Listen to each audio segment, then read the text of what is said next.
रूही अपने बच्चे को लेके बहुत ही पॉसेसिव हो गई है। ना ये बच्चा किसी को दे रही है और ना ही उसके लिए अरमान अबीरा ने लाए हुए खिलौने या कपड़े रखना चाहती है। वो सारे अरमान और अबीरा ने लाए हुए कपड़े और खिलौने बाहर सर्वेंट्स को कहती है फेंक दो करके, लेकिन अरमान देख लेता है और वो रोकता है उनको, और अरमान वो खिलौने और कपड़े लेके अपनी गाड़ी में रखता है। यहाँ पे ये रवैया देख के दादी साहब बहुत ही चौंक जाती है। रूही का ये बर्ताव घर वालों को पसंद नहीं आ रहा है, लेकिन वो अपने ज़िद पे अड़ी हुई है। यहाँ पे कोरस गैंग भी वहाँ पे होती है और चारू और कियारा उसे कहते हैं कि हम दक्ष को ले ले क्या अपने पास, तो रूही उन्हें देने से मना कर लेती है। ये सारे घर वाले रूही से परेशान हैं। रूही तो अब दक्ष का नाम भी बदलना चाहती है और उसके लिए इनविटेशन कार्ड्स भी मंगा लिए हैं और अब उसका नाम रूहान रखना चाहती है। दूसरी तरफ अरमान अबीरा से मिलने जा रहा होता है। यहाँ पे अबीरा कुछ खा पी नहीं रही है, इसलिए मनीष जी उसे खिलाने की कोशिश कर रहे होते हैं। बड़ी माँ कहती है तूने 2 दिन से कुछ भी खाया नहीं है, पानी का एक घूंट भी लिया नहीं है, खा ले बेटा। लेकिन वो कुछ नहीं कहती, बस सुन बैठे रहती है। यहाँ पे अबीर सलाइन और डॉक्टर को लेके वहाँ पे आ जाता है और कहता है आप लोग ये परोसी हुई थाली वो खा नहीं रही है तो बाजू में रखो, अब डॉक्टर ही उसे सलाइन चढ़ाएंगे।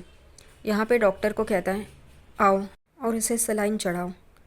तभी बड़ी माँ और सब लोग कहते हैं ये गलत है, तो वो कहता है कुछ भी गलत नहीं है, यही सही है, और डॉक्टर को वो कहता है करो। यहाँ पे अबीरा डॉक्टर को साइड में करती है और वहाँ से भागने की कोशिश कर रही होती है। अबीर, मनीष जी, बड़ी माँ उसे पकड़ते हैं, लेकिन वो उनको भी धक्का मार के वहाँ से भाग जाती है। घर के बाहर आती है तो उतने में वो गाड़ी से टकरा रही होती है। उतने में गाड़ी ब्रेक लगाती है और वो अरमान होता है। अबीरा अरमान को देख के एकदम चौंक जाती है, एकदम से उसे रोती हुए आंखों से देख रही होती है। उसके हाथ में देखते हैं क्योंकि अरमान अपने हाथ में दक्ष का खिलौना रहता है और वो कहता है कि मैं तुम्हें अपने आप से कभी अलग नहीं करूँगा करके, और वो वहाँ पे पहुँच जाता है। अबीरा ये देखती है और एकदम से भावुक हो जाती है। अरमान अबीरा को देख के गाड़ी से बाहर आता है, लेकिन उसके हाथ में वो खिलौना ज़रूर रहता है। अबीरा और अरमान एक दूसरे को देख रहे होते हैं। अबीरा उसके हाथ से वो खिलौना लेती है और बस उसे अपने सीने से लगा लेती है। उतने में वहाँ पे अबीर, मनीष जी, बड़ी माँ, छोटी माँ सब लोग आ जाते हैं। यहाँ पे अरमान कहता है अबीरा मुझे तुमसे बात करनी है। अबीर बहुत ही गुस्से में रहता है, वो कहता है जो भी करना है यहाँ पे ही कहो, अकेले में नहीं। तब ये अरमान 2 मिनट के लिए चुप होता है। तभी अबीर कहता है क्यों, अब क्या हुआ, झूठ का पोटला ख़त्म हो गया, अभी कोई बात नहीं कहनी आपको। तभी अरमान अबीरा को सिर्फ एक ही बात कहता है, तुमने खाना खाया, और सब लोग चौंक जाते हैं। अबीरा उसकी तरफ देखती है। अरमान कहता है मेरी गलतियों की सज़ा खुद को मत दो, खाना खा लो करके। यहाँ पे अबीरा बहुत ही बुरी हालत में रहती है। वो गाड़ी के पास आती है अरमान के और अंदर देखती है तो दक्ष के कपड़े और खिलौने होते हैं। तभी वो एक एक करके सब चीज़ें बाहर निकाल रही होती हैं। उसकी मदद के लिए बड़ी माँ, छोटी माँ और अबीर भी जाते हैं और वो लोग भी सब सामान ले लेते हैं, अरमान की गाड़ी से बाहर निकालते हैं। अबीरा घर में अंदर चली जाती है। मनीष जी, बड़ी माँ, छोटी माँ ये भी उसके पीछे पीछे चले जाते हैं।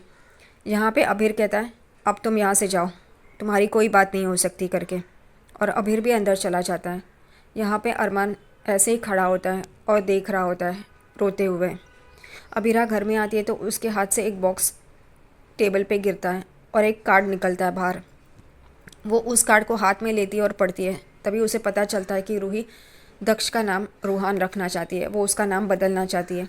ये देख के वो एकदम ही सुन्न हो जाती है।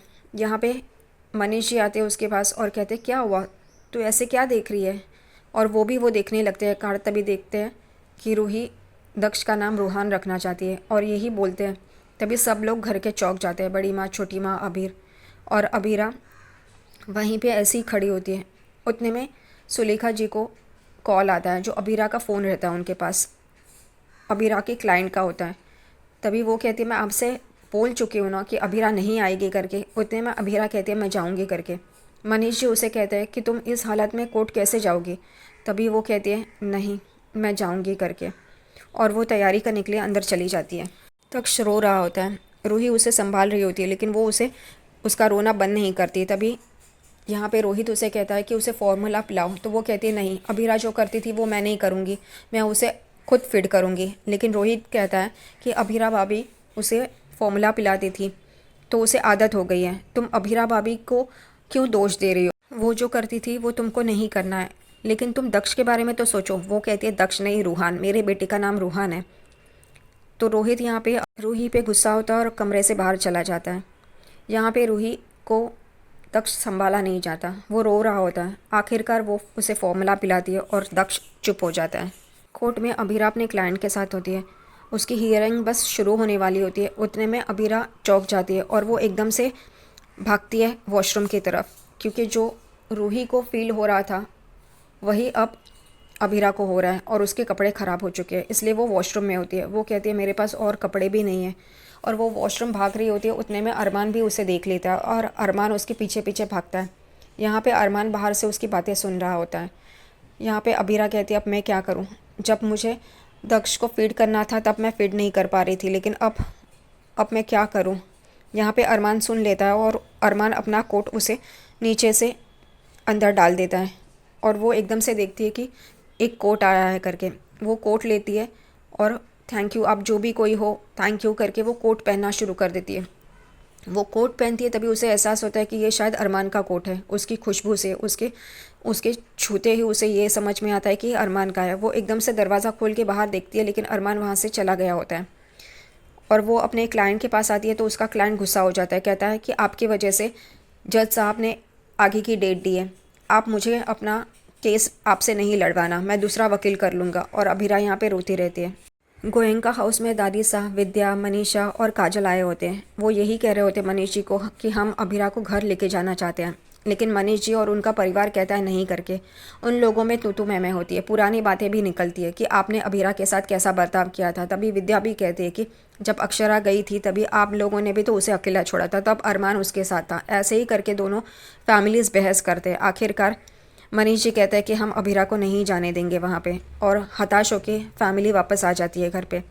यहाँ पे अभीरा घर पे अरमान का कोट लेके बैठी होती है और वो कहती है मुझे पता है ये अरमान तुम्हारा ही कोट है करके। यहाँ पे दूसरी तरफ अरमान ऑफिस में रहता है और उसका खाने का बकेट नीचे गिर जाता है, इसलिए वो उठा रहा होता है सारी चीज़ें। तभी उसका सर टेबल से लगता है और एकदम से उसके सर से खून आने लगता है और वो बेहोश होकर नीचे गिर जाता है। यहाँ पे घर पे मनीषा, विद्या, काजल और दादी सा रोहित और माधव को यही कह रहे होते कि मनीष जी और उनका परिवार अभीरा को घर लाने के लिए राज़ी नहीं है करके, वो लोग उसे छोड़ना नहीं चाहते। यहाँ पे वो लोग यही बात कर रहे होते, उतने में विद्या कहती है कि अरमान कहाँ है, वो अब तक आया क्यों नहीं। तभी रोहित कहता है वो कोर्ट गए थे ना, शायद वो केस के ऊपर कुछ डिस्कशन कर रहे होंगे या ऑफिस में रहेंगे करके। तभी विद्या कहती है कि बहुत देर हो गई है। तभी रोहित कहता है मैं फ़ोन करता हूँ करके, लेकिन यहाँ पे अरमान नीचे गिरा होता है। उतने में ही वहाँ पे ऑफिस में माधव और रोहित आते हैं और वो लोग यही बातें कर रहे होते हैं कि अरमान तो ऑफिस में है या नहीं है देखना चाहिए, और बाहर से वो लोग देखते हैं तभी अरमान नीचे गिरा होता है। वो लोग तुरंत कमरे में आते हैं और अरमान को उठाने की कोशिश करते हैं। उतने में माधव और रोहित देखते हैं कि उसके सर से खून आ रहा है। माधव जी उसका नर्व्स देखते हैं, तभी वो कहते हैं रोहित को जल्दी इसे हॉस्पिटल लेके जाना पड़ेगा। उतने में ही कॉल बजता है और विद्या का कॉल रहता है। माधव जी वो कॉल उठाते हैं और विद्या को कहते हैं कि अरमान को चोट लगी है और हम लोग उसे हॉस्पिटल लेके जा रहे हैं। ये सुन के विद्या का बैलेंस बिगड़ जाता है। यहाँ पे मनीषा और दादी साहब उसे संभालते हैं। यहाँ पे माधव जी, रोहित हॉस्पिटल में होती है। अरमान को बहुत बुरी तरह से चोट लगी होती है और उसका ऑपरेशन चल रहा होता है। उतने में वहाँ पे काजल, मनीषा, विद्या, दादी सा और क्रिश आ जाते हैं। यहाँ पे विद्या कह रही होती है मेरा बच्चा कैसा है, मेरा बच्चा कैसा है। माधव जी कहते हैं कि उसका ऑपरेशन चल रहा है। ये सुन के विद्या एकदम से नीचे बैठ जाती है। यहाँ पे काजल कहती है कोई तो अभीरा को बताओ करके। यहाँ पे रोहित अरमान के फ़ोन से अभीरा को कॉल कर रहा होता है। तभी अभीरा को भी महसूस होता है कि कुछ ना कुछ गड़बड़ है। अरमान ठीक तो है, और उसको भी टूटी हुई कांच से चोट लगती है और अरमान के कोट पे खून गिरता है। तभी उसे एहसास होता है कुछ ना कुछ गड़बड़ है करके। अभीरा अपना फ़ोन देखती है, तभी उसमें अरमान के मिस कॉल्स रहते हैं। उतने में ही अरमान का कॉल आता है और वो उठाने जाती है।